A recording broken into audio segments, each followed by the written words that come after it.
And we are back. Welcome again, once again, to the Poppers, the Floppers, and the Rampagers. It's your boys, the West Coast Popcast, the final boss knocking the main man, Zach. Jumping you live, covering everything from movies, wrestling, video games, and of course, pop cultures. And thank you for hanging out with your boys. And of course, Zach, what's up, man? I just got one thing to say to you, Knock. What's that? Chicken jockey. Let's start the damn show.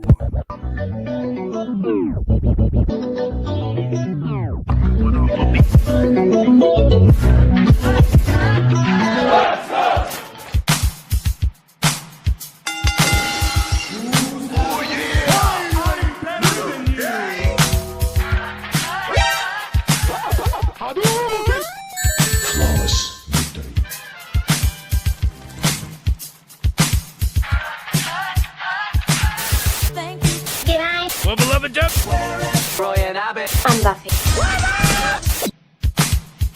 Yippee-ki-yay, mother. Ain't got on me! Get away from her, you. I gotta see some serious rampage. Assemble.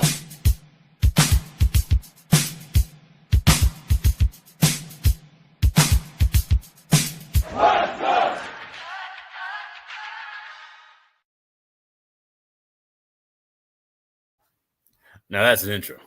Now that is an intro. Every time I see that intro, man, I hear something different. I heard the Hadouken this time. Zach, man, what is going on today, man? Wrestling is on fire. People are throwing fists online. It's nuts. You can't be safe online. You can't be safe in the movie theater. You can't be safe anywhere. And in LA, it is like mid-80s. I'm sweating right now. Bro, I was burning up today. I've been meaning to tell you, man. They told me it was 77. I was like, they're lying. They're lying. They're in the shade with a fan and a nice cool drink. It is hot out. Yeah, the AC will be on blast very soon. Yeah. You good? You good? Because it's almost WrestleMania week. Are you good? It is. I'm excited. I mean, again, I'm still taking a peek at some tickets, but it's not looking too promising, to be honest. But we'll be streaming live. We'll be here. We'll be watching. Just don't know if we'll be there. Yes. And next week, I'm put this out there. Next week's hot topic is going to be, because we got a hot one today. I'm glad you put that on there.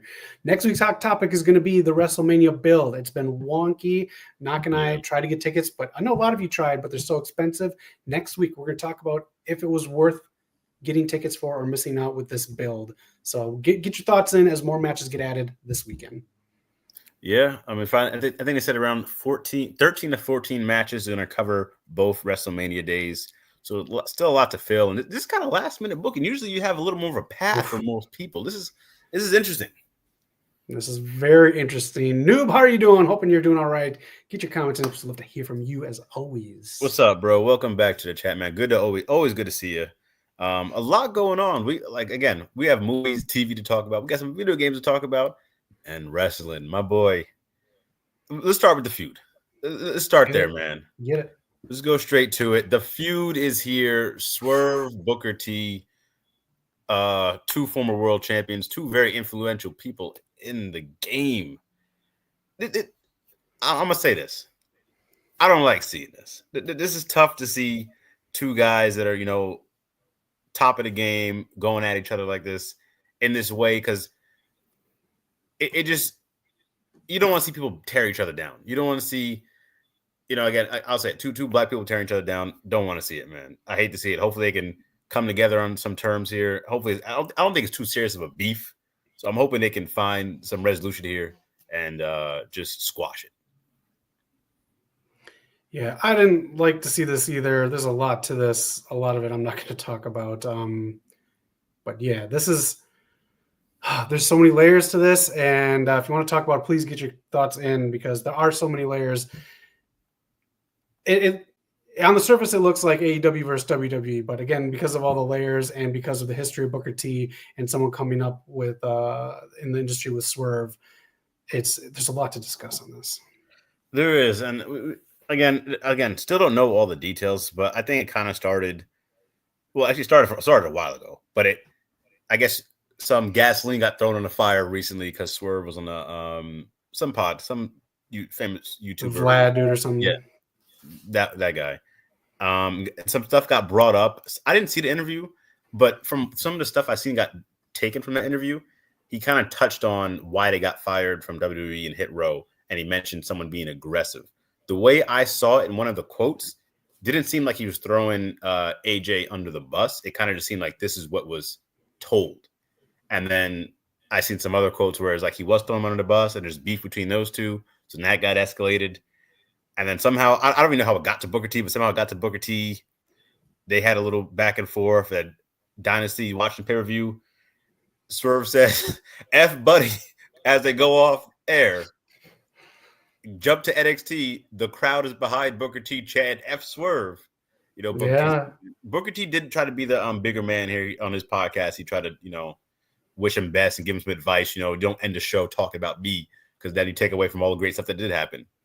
So, which was the point? Kind of better Swerve did that than to talk about that crap ending. Oh my God, we're gonna get into that as well. We'll get to that. Because I was enjoying that pay-per-view. It was a good pay-per-view. It was a good turnout. More people than they had last year. Yeah. I'm not mad. We'll get to it. We're going to get to it. Dude, let us know your thoughts as well. But yeah, that's kind of where we're at right now. I'm just hoping it's nothing too crazy. Because again, these are two very prominent people in this industry. Would hate to see it, go any further. Just, I think you said what you said. You don't have to talk each other, don't have to keep mentioning each other. But if you want to squash it. Yeah, Booker's too scared of too many people. This is just it sucks because I know Swerve has reasons for saying what he says, but also Swerve comes off in interviews like Seth Rollins used to come off in interviews in like 2018, 2019, which turned me off from Seth Rollins. So Booker T had a good point about ending Dynasty like that. But I know that there has been conversations about Booker T in WWE, especially with that Vince segment. I know the stuff where he got pointed out about that guy at the training center and his past. Booker T addressed that. So there's a lot you can pick and say about that stuff. It's just, you have to be able to have a conversation with that person about it rather than talk about it in an interview, in my opinion, because then if you have an opinion on it, you can get the sides of that person and discuss it with them. So if those are things you want to discuss with Booker T, do that on a program or an independent podcast. And that's where I'd like to see it go, because just going back and forth on different podcasts, that just seems a little too 2025. Yeah, I think like if you want to again have that conversation, and if you want to have the conversation representation as well, we all know again back in the day WWE was awful for representation, and the way they did things was just, it was pitiful. You had very few people come through it and shine, and Booker T was one of them. Even though he had some stuff, he doesn't want to say it. There was some stuff that he wasn't the best represented all the time, but and AEW is off to a good start, I think, with some of the representation. There's still some more they can do, but it's obviously way better than where WWE was at. And if you want the conversation to be about representation, that's cool. But like trying to tear each other down, or like that's not going to be what we need to keep going forward. So that's why it's kind of, I hate to see it, man. It kind of reminds me like even like Will Smith and Chris Rock, that whole situation. Again, just two prominent people. Like I like both. I always grew up liking both. So it's just hard to see that. That was a tough one, actually. Especially if you look at this, AEW was not that good at representation for about 3 years straight. We talked about a lot on this show. They had black wrestlers on in February. And then where did they go? In March. It happened for almost 3 years straight. And then it took people like Swerve and Willow to gain popularity. And showing nonstop when you put certain people on there, it's not just representation for the sake of representation. There's great black talent out there. Put them on and showcase them. So it's that. And then also, would Swerve have said any of this if he did not get fired by WWE? He did not leave WWE. He got fired by WWE. So is that where a lot of this is coming from too? Again, Seth Rollins, 2018, 2019.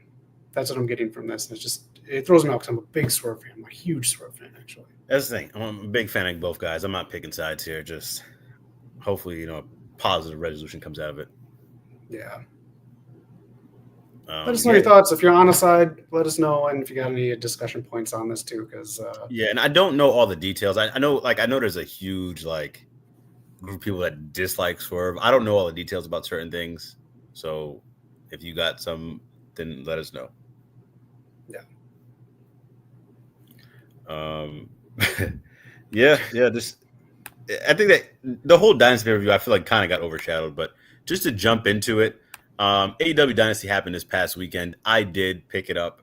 I had to watch coming off of Revolution, which me and Zach did attend, which you can watch some of the videos on the channel right now. AEW has been pretty hot. These last few weeks have been really good TV. I think they found their stride. Even the Death Rider story for me got better because Swerve was in there. You had the Swerve Hangman stuff blending in there. It helped, bro. It helped. So just to start Help from me. Let me start with some positives. Start with some highlights. All right. This is Kevin Knight's first pay-per-view. He just debuted last week. This dude is on fire. This dude is incredibly athletic. He's still signed in New Japan. He's going to work both shows or both promotions, like Takeshita. Use this guy. He's incredible. I haven't heard him talk too much in the mic, but I'm sure he can hold his own. He does a reverse flipping frog splash, which is incredible. Great height. Him and Will Ospreay had a great match. He had some great counters for Ospreay's moves that I'd never seen happen. Great first pay-per-view for him. The triple threat match, Omega, Ricochet, Speedball. I'm still on the fence of Speedball. Like I like him. I like that having kind of a throwback 90s. You have to have a kung fu character in there. I like it. He reminds me of a Power Ranger. It's cool. I'm still not sold on his character. I'm still not fully invested. But there's certain things he does I kind of like. Yeah, he's great on the indies. He is.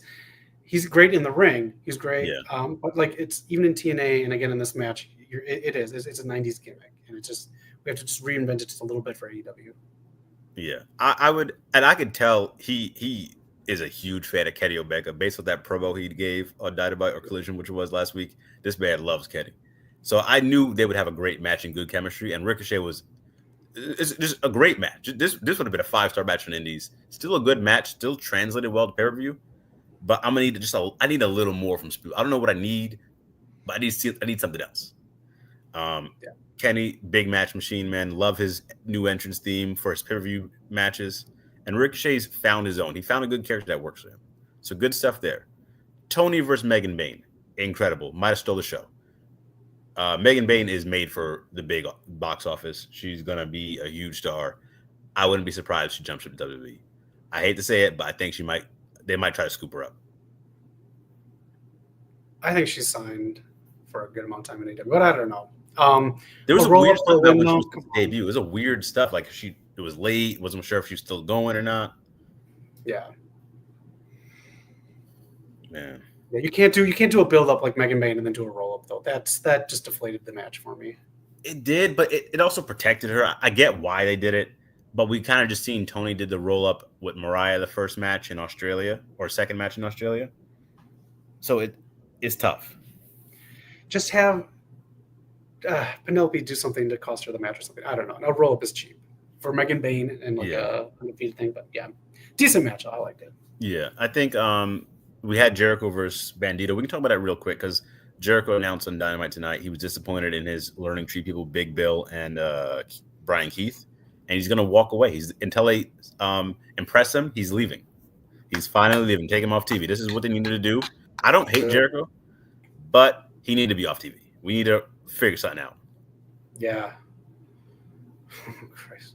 Yeah. So again, going through the pay-per-view, Mercedes versus Julia, really good stuff too as well. I thought Julia still her presentation has been spot on. And that's what I want from AEW. And actually reminds me, Zach, one of my biggest pet peeves, just two with commentary.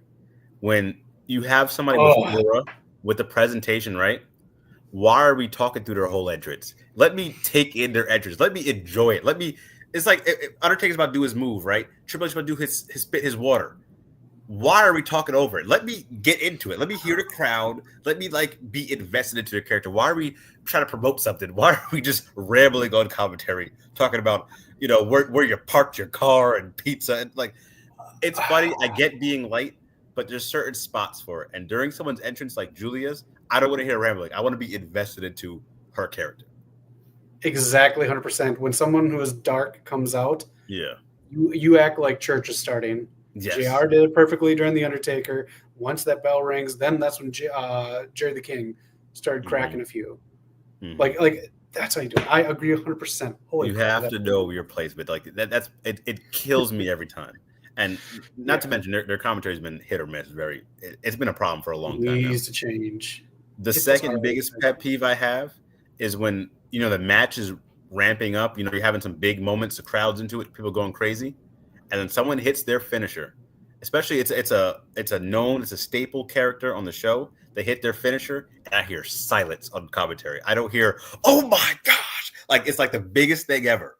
It's just like they say it like in the most monotone voice, or don't say nothing at all. It's like, all right, here's the next thing. Make that finisher. If someone hits their finisher, man, like, oh my, he's bleeding. He just broke it. Like something. Like let me feel it. Does everyone in AEW know Cell Knock? Seriously, they know Zelda. Don't do that on commentary. It has to be like the biggest thing. Like you just saw the craziest thing in the world. Like exactly, lose your mind when someone hits a finisher. That amps it. That makes it feel so much better. Yes, that or there's the other one that I like too. That we'll talk about JR again. That he'd act like if someone got like stabbed. He'd be like, "Oh my god, the stunner! Oh my god, that's it." Yeah, I call his family and bury the man. Yeah, like that's just do that. It's something. Like I don't know. Just checking their phone and stuff. This commentary team needs to be shaken up, rough. or like it's rough. It's not good. It's really rough. And like you said, like you keep mentioning JR, like a lot of the great commentators, they have something like you said, what JR would do, how he built it up, or like how JR talked to the heels, how he made him like the most despicable person ever. Even Mauro Ranallo, the way he would have his pops, like there's just something, man. Like I don't know. I need more. Something. Call up Caprice. Yeah. Oh my God. I forgot about the Ring of Honor team. Those two were on fire. Those two are literally like in sync, calling a match. So good. That's good commentary. Watch when they, I guess you can't, but when the pandemic stuff with ROH was happening, they made these hollow matches. They did the pandemic stuff better than WWE, AEW, and everyone. And Caprice and Coleman made it seem like there's a crowd in there. They're so good when no one was in the arena. That's a great point. I mean, that's how I can tell. I'm not saying no one in the AEW commentary is not invested, but I can tell they really put in the work to really invest and like work on their craft. Yeah. So yeah, great points from them.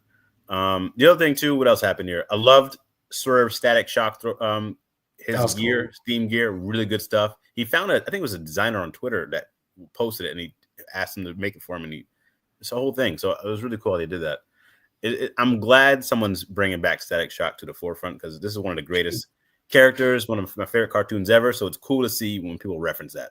I know Zach's sick of the Dragon Ball Z references, so change it up. Yes, I love this. Thank you, Swerve.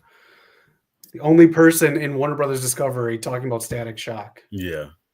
With that being said, Zach, the main event, bro. Moxley versus Swerve.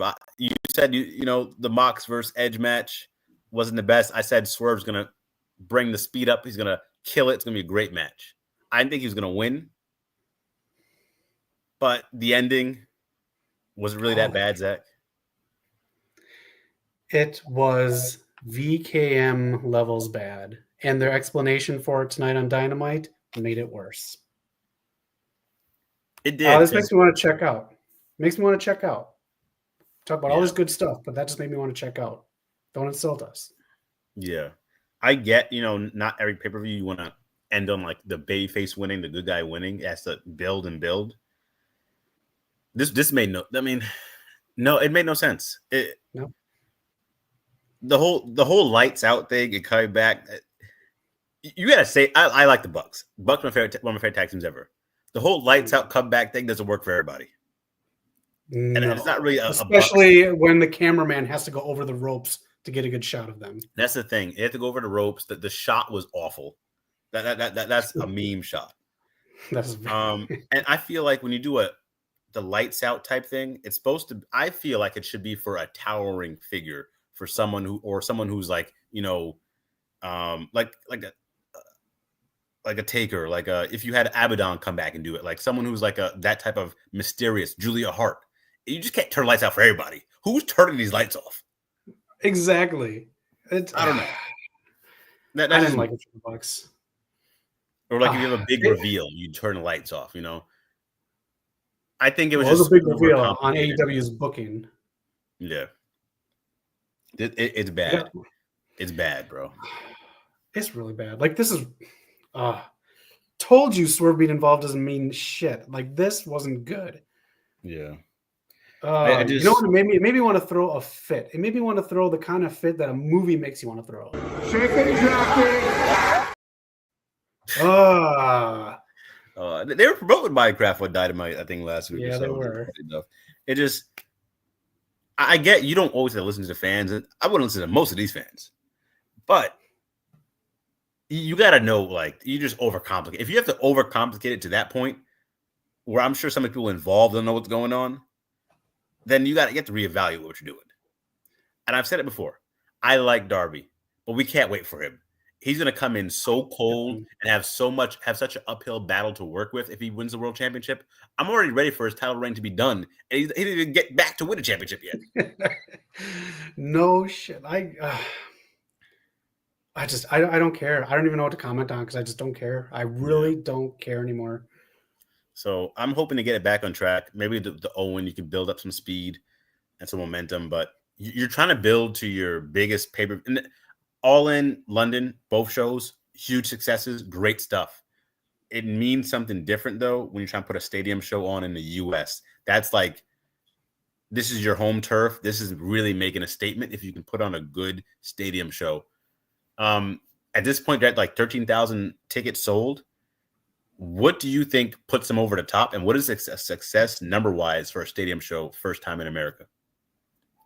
For them, what puts them over the top is day of buys. That's what's going to put them over the top. This card and their talent isn't showcased well enough. It's not by what they're doing in the ring or anything like that.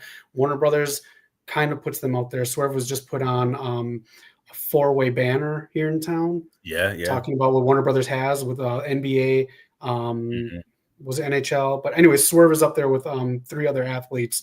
So that's a big deal. That's the first stuff I've seen Warner Brothers advertise AEW in a long ass time. It's good. Since they got it. It is good.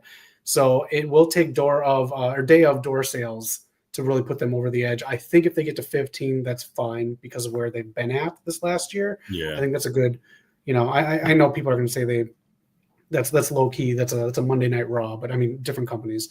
But man, if they're doing storytelling like this is garbage. I don't know why they think Jon Moxley holding the belt is almost the same as like, I don't know. Do they think it's like JBL holding the belt and they can't wait for someone to take it off JBL? That's I don't know what they're doing. That's totally different.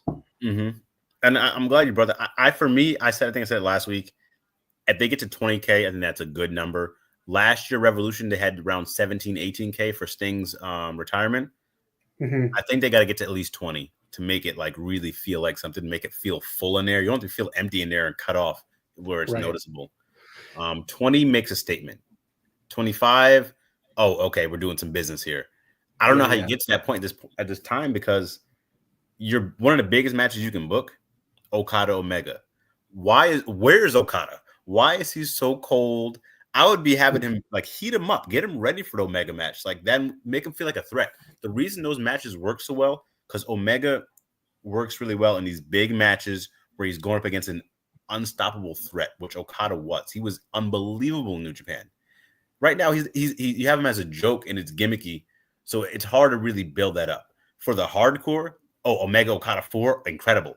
For people who have seen Okada for the first time, the new viewer, they can't really get too excited for this. Right. They need to build them up, and that's one of AEW's biggest problems. I don't think they build up superstars. I think Swerve got there organically. Yeah. I think Mox was there when he was the champ, but boy, did he fall off. And that's the one thing. Like MJF was a homegrown star, now is like mid card. He's heating back up though on his own. What he's doing with the Hurt Syndicate and getting that little stuff, I think he's getting back on the good graces. But the stuff he was doing earlier in the year was a waste. But Moxley isn't a main event draw to me. Moxley is not at all a main event draw. No. For them to get to 20, which would be great, or 25, which would be even better, put the title on someone else. Like I know they're not going to, but I'm not going to watch the pay-per-view, or at least if I do, I'm not going to watch that match. I'm just going to cut it. I'm not going to watch a Moxley match anymore. I'm done. Like, we're the best wrestle for All Elite Wrestling. I like Mox. I like the Death Riders group.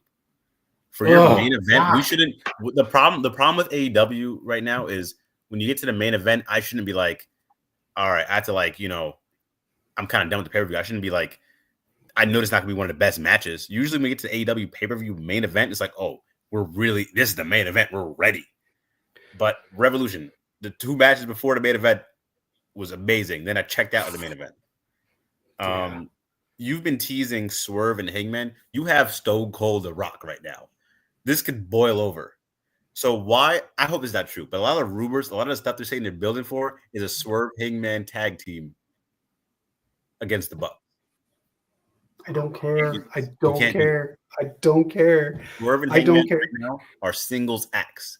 You want to put butts in seats? It's Swerve versus Hangman, not Swerve and Hangman. Swerve versus Hangman. That's your money. You have a money match right here, an organic money match. You can put it's like that's KO Sammy. That's Rock Stone Cold. You have it. Now let's throw it out there. This is the time to do it too. Like you said, get to that 25K. This will do it. And you know what you have to promote it? Great video packages from their last matches. That's going to get people go, holy crap, they're going to do this again? I just don't get how they're so like, it feels like, it feels like, say you were writing a script, Zach, and I wrote the second half of the script, but we didn't talk about what we were doing, and it just seems so discombobulated. Because, like, look at last pay-per-view. You had MJF versus Hangman. That promo and build was incredible. And you throw a nice song in there, it feels like such a big deal. And then we, just throwing John in there with Adam Copeland and I don't feel the same. Like, why? That's the main event match, too. Why doesn't it feel the same production levels? Why is the production level so different? I don't know. The Death Riders is awful. I can't believe you like the Death Riders. I like Quit giving Marina Shafir a mic, too. Marina's incredible. She's an incredible wrestler. Not on the mic. Gave her a mic 2 weeks ago. Keep the mic away from her. But in the ring, she can go. I'm a big fan. Well, I wouldn't know because she's not on TV. She's not on TV wrestling. But yeah, like look at Roman's reign. He was great on his own with some of the promos. Some of the week to week was not always great, but you had a good stretches. And you brought in a new element like a Sammy, like Jay getting his own thing going, and it just added some gas to it. Right now, Moxley and that Death Riders are running on E. Swerve is a little bit of gas. You threw $20 in there, but the inflation's way up, bro. You're not filling the tank. Get some stuff and elements in there to get this thing running. That's all I gotta say on this, man. We spent a lot of time with it. Yeah, let's please move on. Death Riders Hall of Fame class, WrestleMania stuff. What's up? Legacy stuff. So this just announced today, the legacy stuff right here. They're bringing this back. I think it was 2001 was the last time, but you got Ivan Koloff, Dory Funk Sr., and Kamala finally being added in, but he's being added in as a legacy class. Instead, they do this as more of like the deserving people, rather than like the hot picks like Triple H and the match with Stone Cold and Hitman. But Hall of Fame's coming up next weekend. WrestleMania's coming up next weekend, and this is the card so far. How are you feeling so far about WrestleMania? I'm convinced Triple H doesn't like AJ Styles. I'm convinced AJ needs to jump ship, pull a Daniel Bryan run in AEW, and get your name back. Because Triple H knew when Cody won the belt last year, we had to get Cody in there with somebody who can make him look like a star, make him look good, and that's what AJ did. But where's AJ's return? His return is Logan Paul at Mania, where he's probably gonna lose. You're gonna make me watch Logan Paul beat one of my favorite wrestlers of all time? That's what you're telling me, Zach? I got to watch Logan Paul pin AJ at Mania? It's bad enough you gave him Chris Jericho to lose to the first time. Then you gave him Shane McMahon second year, and he has to pull a rabbit out his ass? Then you give him Taker. He does the work for Taker. Makes him look good on his way out. What happens next? I honestly think Logan Paul might lose. I thought Logan Paul had some stuff lined up for after WrestleMania. So if he's not going to be doing stuff, why not keep AJ hot? But again, Triple H's booking of AJ Styles, I can't. I got AJ. Yeah. There's something personal between them. Logan Paul just got a new finisher too. He's gonna bust it out at Mania. I think AJ's taking the pin. But besides that, man, the Mania card does look pretty good. Looks okay. El Generico, I don't get this storyline. I thought I'd wrap up a little bit on Raw, and then you get Chad Gable versus Ray. I guess that's fine. We'll talk about the match. I'm excited for.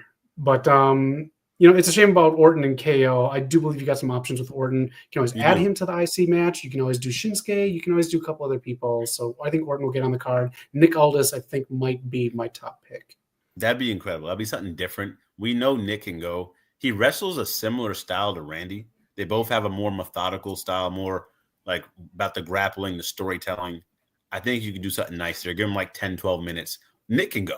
He can do something like Randy. I'm happy for Penta. Shout out to Penta getting his first Mania match. Cool stuff there. Yeah, and Gunther was on one of the radio or one of the podcasts today talking about how it has been a struggle building up for 10 weeks. 10 weeks. You're right. For a Mania match with Jey Uso. And he said, we found something really good in the last couple of weeks. But that's a tough thing. So that's what this has been tough the whole time is this build up. And now we have some last minute matches going to be added with the women's tag match this Friday and a couple other things. Yeah. So we'll see how that goes, man. I'm still excited for Mania because, again, you have a lot of elements in it that can really steal a show. But I'm excited for the set design. I love it. Always like a cool set design, the pyro. So it's a good time of the year. Mm-hmm. Yep. And storyline, Jade and Naomi. We'll talk about that next week. Oh, yeah.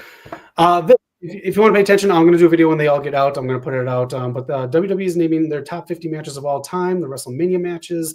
I don't know if this is in any specific order. I'm not going to crap on a match, but number 10. Yeah, I had some thoughts. Number 10, Knock. That's a little outrageous. I get if you're going to go for like Prestige being the first ever women's main event, I can see how you might want to weight that differently. But that wasn't better than any of Bianca's matches. Number 19 should be number 10 if any of these. Yeah. So I will say this again too. Number 21. 21. Yeah. It was a surprise. I'm sorry. Like, I don't know, but that wasn't better than Bianca and Becky. No. I think people are underrating how Anyways. good that was, but yeah. I think this is in no particular order, but I'll put a video up showing all of them next week when they're all through. Definitely stay tuned on the channel, man. And this is anybody going to TNA Rebellion? Let us know. We are thinking about going. I think we're probably going to go, Knock. I think so. I think it's looking good. All right. Let us know if you're going to go see this and what matches you're excited for. Hardys versus the Nemesis. You got Moose in the X Division, and of course, the main one right here. Yeah, it's cool to see Ethan Page back under. I think right as Josh Alexander left, but I mean, this is a match for Joe Hendry to win. I'm not too sure we'll see him again in WWE. People thought he'd be on a Glass Now show, but Glasgow. I think I kind of butchered that. But TNA's doing their thing right now. They're changing a lot of stuff. We'll see how it goes. Yeah. Man. Yeah, it's an interesting time to be a TNA fan. It's also an interesting time to be a Daredevil fan. We know Zach takes his 1 hour snooze every Tuesday, but I'm hoping it's been heating up. I thought episode 8 was the best episode. I feel like you can definitely see the difference in writing and who was running the show. Zach, did you wake up from your slumber? I did not. Oh, I did not. The penultimate episode?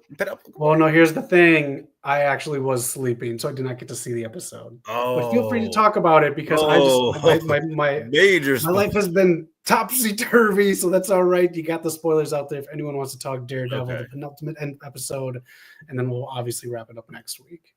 Okay, major spoilers there. This was, I feel like it's still slow. It's still not a lot of action. But the tone, there was a major tone change, I feel like, in this episode. And they actually, like, foreshadowed stuff. I thought the writing was good. You can look back at some of the quotes said in the beginning of the episode, and it relates to how it ended. Some of the best, I think this one would be one of the best scenes they've ever done. The ending, the ballroom scene. Matt and Heather are in a bit of a scuffle because Heather is starting to agree that Vigilante shouldn't be, doing their thing. Tougher. They got into it pretty well. She thought Matt was going to show up to. They both got invited to Fist's ballroom dance, black and white ballroom gala, whatever. Matt didn't want to go. A whole lot of stuff happens. Matt visits Bullseye in prison, leads to some events at the end. I will leave it there. I'm gonna give this one based off my rankings of the episodes. This is my favorite episode of the season. I'll give it a 4 out of 5.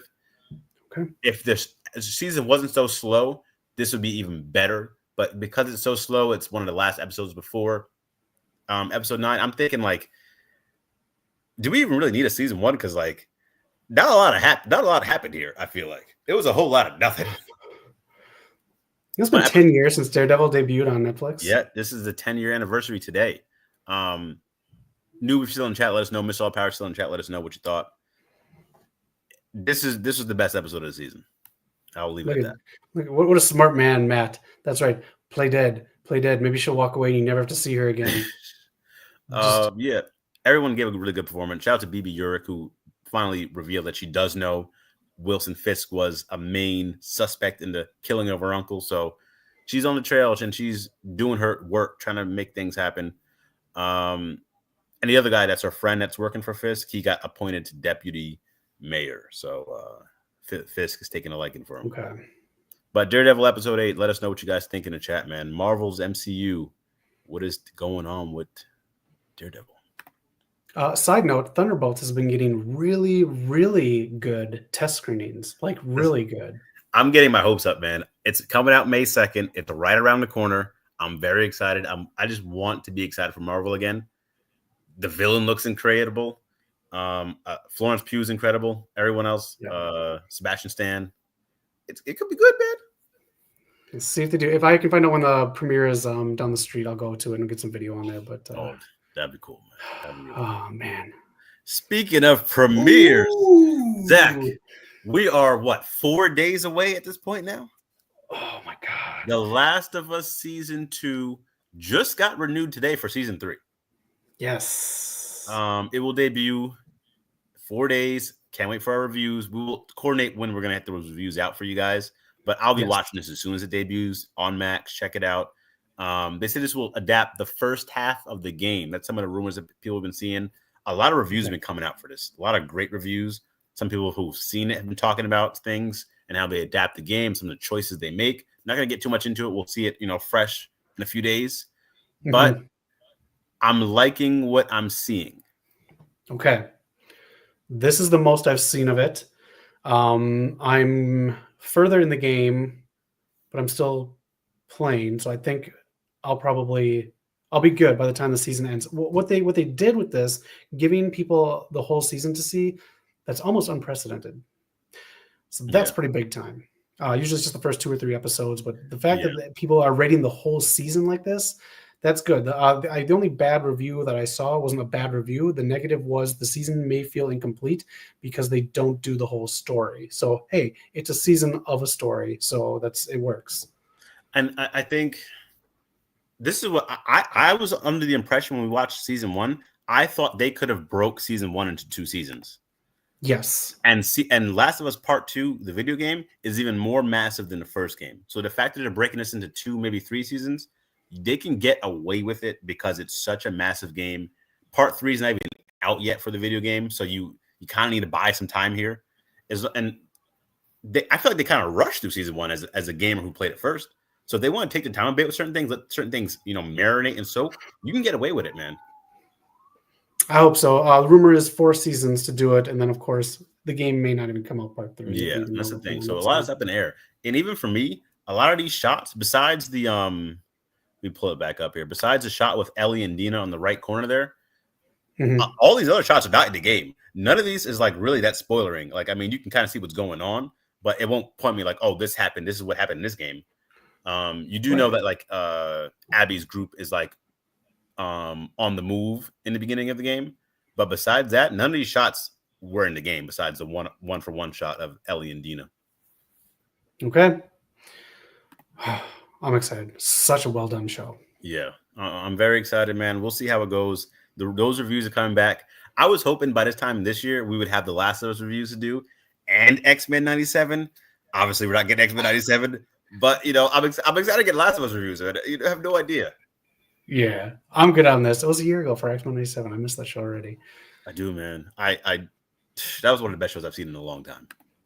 That was so good.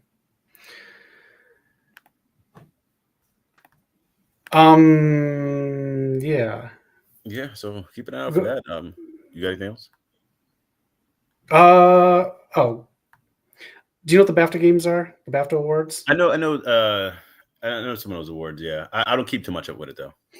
Yeah, just this happened this past week if you just want to keep up with it. Multiplayer, Helldivers 2, Belotro debut game, a new IP, new intellectual property. A lot of people are playing that game. I've Okay, seen so people play that. is it the first in the series? I believe so. I don't know too much about it. Maybe Eric might know a lot more about it, but I've seen a lot of people on my PlayStation friends list playing that one. Okay, but still Wakes the Deep, new IP winner, I've not heard and that. then Evolving Game, Vampire Survivors, Ode to Castlevania. That's another random one. So, yeah, a lot of good stuff in there. The big winner, Astrobot Game of the Year, animations, sir. and stuff. So, man, the game is smooth knock.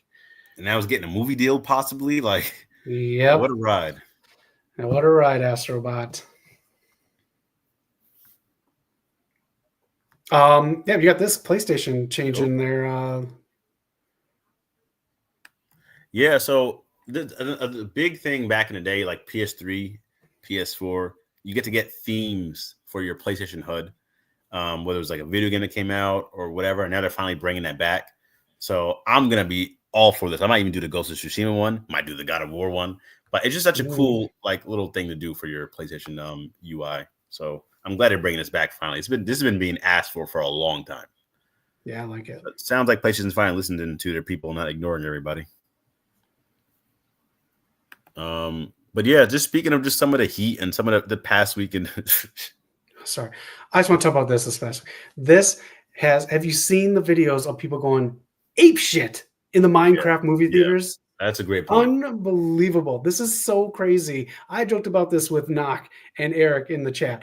We only needed someone to say Avengers Assemble for us to go nuts. But there were so many things that people were going nuts for in the Minecraft movie. And this is the one that set off security alarms and parents' worst nightmares. This is what killed movie theaters worldwide, but blew up the box office. It's unbelievable. Man, I did not see this coming at all. I can't believe it surpassed Super Mario Brothers, but oh well. Yeah, I mean, we'll see in the end where it gets to, but it's shocking this movie's doing so well to me. Yeah. But yeah, people love Jack Black though. Yeah, he's a good dude. Just the last week of wrestling, Julia finally returned in NXT and took out Stephanie Booker, looking like she's going to become a heel before eventually going to the main roster, because I feel like a lot of people are getting called to the main roster, but she's back. We kind of briefly touched on Charlotte, Tiffany. We can touch on it again. Ray Fenix debuted on SmackDown. Io Sky getting her lick back. They're kind of making that triple threat feud all about Bianca and Rhea. I'm glad they gave Io some shine. She's in it. She's going to steal the show as well. Ricky Saints, the new NXT North American champion, and Braun Breaker with possibly the greatest spear of all time. This man launched himself. Zach, what are your thoughts on all this, man? The heat from Tiffany, Braun Breaker. What's going on? The Julia stuff is very interesting just because of how they did the belt exchanges and stuff. But I'm glad to see her back. Charlotte and Tiffy, I would have enjoyed this more if they both didn't seem like they were dipping their toes in the water and then saying it. If there's a little more, they both knew what they shouldn't have said, so that's why I was like hesitant. So Tiffy jumping out the ring seemed pretty real to me. She's like she's trying to get out of there. That was very heelish too, by the way. Io, I'm very surprised how much love she's getting. I'm not surprised, but Rhea Ripley being the face, doing all heel stuff, and Bianca Belair doing all face stuff and being the heel is a little crazy to me. So I'm glad Io is getting like some really good shine. Rhea did take a bad bump on that drop kick though. She hit like right into Bianca's shoulder, so hopefully she's good. Yeah, and everything else is good, man. Everyone else is shining pretty well. The one complaint I have about Raw so far, it was so good for the first like 2 or 3 months. It was so well paced for 3 hours or 2.5 hours, and now we need to integrate more talents. I did a little bit this week with putting the LWO on there, and having them do some really cool moves and stuff like that. Yeah. More people who aren't on the WrestleMania card, put them on Raw to make it not drag so much. Yeah, and you just had Lyra. I meant to mention her have a really good match with Bayley. Let's start building her a feud to get to Mania as well. Let's get some of those matches on the card. You got Chelsea Green doing great work as well. Yeah. I'll call the Lyra stuff right now. Her and Bayley will win on Friday. They will face Liv and Raquel. What's going to happen is they will feud in the middle of the ring. One of them get counted out or disqualified. Your champs will remain the champs, and then you might have a decent lights out with Alexa Bliss and Nikki Cross actually doing what they're supposed to do going into Mania. But now this will carry over to Backlash, and they'll be their reintroduction with the White Six. Ooh, that's a good one. We haven't seen them in a bit. Yeah, injuries, and now Yeah. Bo Dallas is cleared. Jeez, man. I hope they get him back on track. I thought the whole intrigue building to them was so cool. How they did with the internet stuff. Their debut was cool. Just hopefully they can figure that out once everyone's in good shape. Yeah. But yeah, that's the rest WWE Smack rundown real quick, and then moving on to this, just some movies rundown. Zach, last week, as you might have known, I had a bit of a rant for Blade. A little pissed off with the current state of that. But with movies, we have Legend of Zelda and King Kong debuting on the same day, March 27th, 2027. That'll be interesting. I'm glad we're getting more video game adaptations. We'll see where that goes. I'm not too excited about King Kong Godzilla, I'm going to be honest with you. But that's going to go head-to-head. Yeah. Andor is coming back for people who watch those. I was a big fan of Rogue One. Still haven't watched Andor, but maybe I'll give it a shot. You got a few episodes debuting, and there's those dates, so keep an eye out for that. That's all right around the 25th anniversary of Revenge of the Sith coming out, I think the 25th. So it's a month for Star Wars.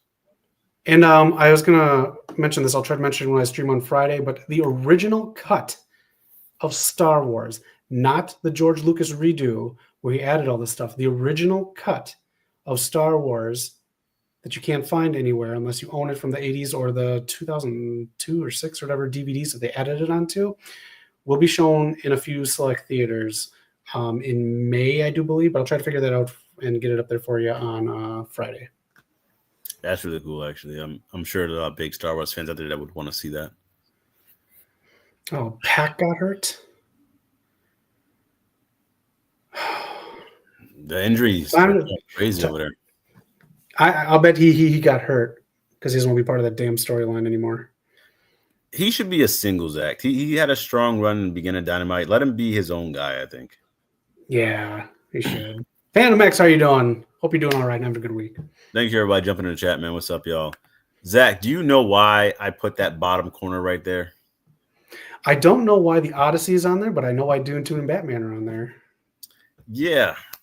So it's looking like, again, another, very talented actor, Robert Pattinson. Do you know what year the Batman came out, Zach? So long ago. 2022? I believe so. I might have to fact check that. I meant to fact check before we went on air. But it might have been before then, actually, now that I think about it, because I'll look it up. You cook and I'll look it up. The Batman Season 2, or Batman Part 2. 2022. 2022? Okay. I enjoyed the first one. It wasn't my favorite, take on certain villains. They could have done something better. But it was actually really good. And then you have this DCU stuff going on. Part 2 was supposed to be out last year, right? They said we're filming Batman 2023 to be out 2024. Okay, cool. Take your time. We're going to delay it to 2025. We're filming 2024. Okay, cool. I'm here. I'm ready. We're going to delay it again, 2026. We don't know when it's coming out now, Zach. We don't know. And now the main guy, Bruce Wayne, Batman, him, Dark Knight, is freeing up his schedule. I might do Dune. I might sign up for the Odyssey. I might do this. The Odyssey's on here because he might play Hermes. His schedule is looking super free. And Zach, I haven't got no update. I haven't got no word on the Batman when that's debut, when that's coming out. Are they filming? Did they write a script? Zach, did they hire anybody? Do we have a location? Did we scout a location, Zach? I don't know. I don't even think the script is done. How do we not have a plan? How do we drop the Batman one and say, that's it? We'll figure. Why is there not a plan? Why do we keep dropping the ball, DC? Marvel is in a state of panic. They're basically in shambles. This is your time to capitalize. And y'all don't know what you're doing either? Oh, man. Take the floor, man.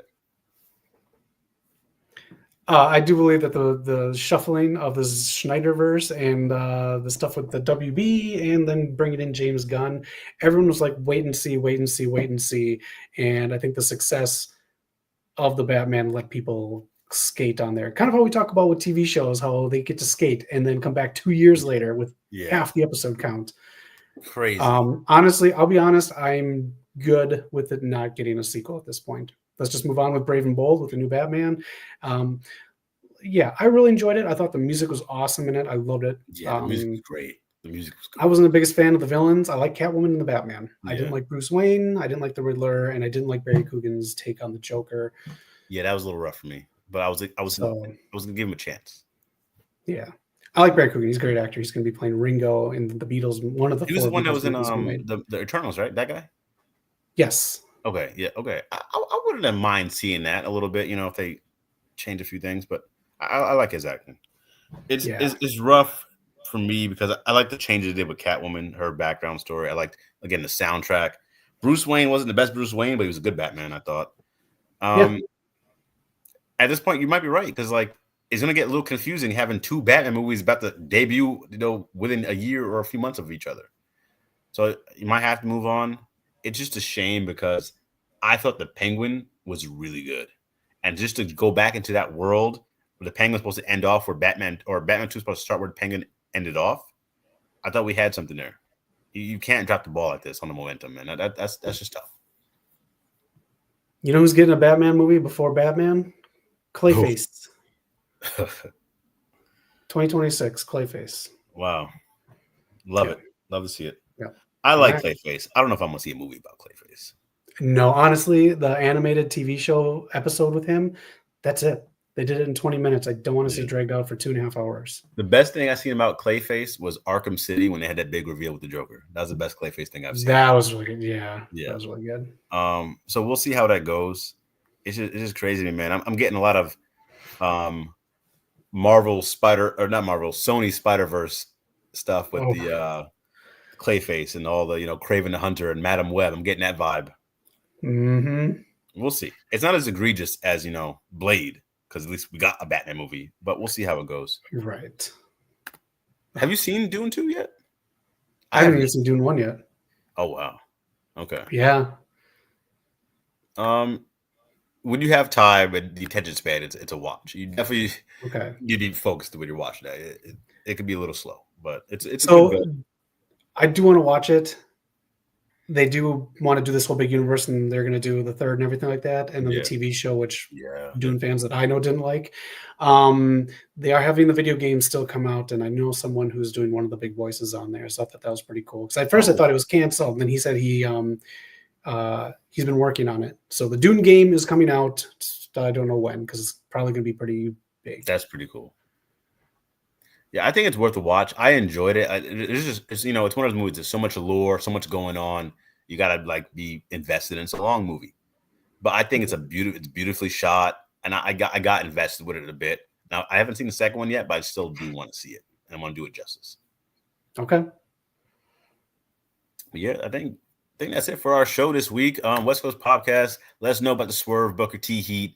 Last of Us Season 2 is next week. We will be reviewing it, so keep an eye out on the channel, all the poppers out there. Hopefully it'll be hotter than what Daredevil brought us the first few episodes. We'll work out a date to do The Last of Us weekly. This week I got a show on Monday night, so nice. We'll figure it out if it's going to be Mondays or Tuesdays or whatever. But man, get your thoughts in on The Last of Us, especially if you played the game, because that first season was it. Yeah.